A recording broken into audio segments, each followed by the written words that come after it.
যে অনেকেই বলে থাকেন যে আদম আলাইহিস সালাম আমাদের প্রিয় নবী হযরত মুহাম্মদ সাল্লাল্লাহু আলাইহি ওছিলায় তিনি আসলে নাজাত পেয়েছিলেন বা আল্লাহ সুবহানাহু ওয়া তাআলা তাকে ক্ষমা করেছিল। এই কথাটা আসলে পুরোটাই মাওজু। যার সনদ নাই, ভিত্তি নাই, সেটা আসলে গ্রহণযোগ্য কিভাবে? কারণ যদি আপনি দেখেন এটা একটা বানোয়াট একটা কথা। কারণ যদি আপনি দেখেন যে আল্লাহ সুবহানাহু ওয়া তাআলা নিজেই উল্লেখ করছেন পবিত্র কোরআন সূরা আরাফ অধ্যায় ৭ আয়াত নম্বর ২৩ নম্বর আয়াতে যে আল্লাহ সুবহানাহু ওয়া তাআলা নিজেই বলছেন, তারা তো উভয়ে বলল, হে আমাদের প্রতিপালক, আমরা আমাদের প্রতি জুলুম করেছি, অন্যায় করেছি। যদি আপনি আমাদেরকে ক্ষমা না করেন, আমাদের প্রতি দয়া না করেন, আমরা তো ক্ষতিগ্রস্তদের অন্তর্ভুক্ত হয়ে যাব। যখন আদম আলাইহিস সালাম এই দোয়াটা করলেন, তখন আল্লাহ সুবহানাহু ওয়া তাআলা তাদেরকে ক্ষমা করে দিলেন। তাদেরকে দিলেন দুনিয়াতে এবং দুনিয়া থেকে আবার ফের জান্নাতে।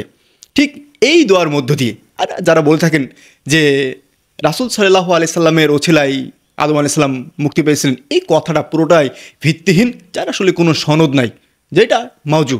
তাই আমরা কখনোই এই কথাটা বলতে পারবো না যেখানে আল্লাহ সুবহানাহু ওয়া তাআলা নিজেই বলছেন যে এই দোয়ার মধ্য দিয়ে আদম আলাইহিস সালাম নাজাত পেয়েছিলেন, আমরা সেটাকে গ্রহণযোগ্য করব। তাই আসুন আমরা সত্যকে গ্রহণ করি এবং মাওজু বানোয়াট কথাগুলোকে বর্জন করি।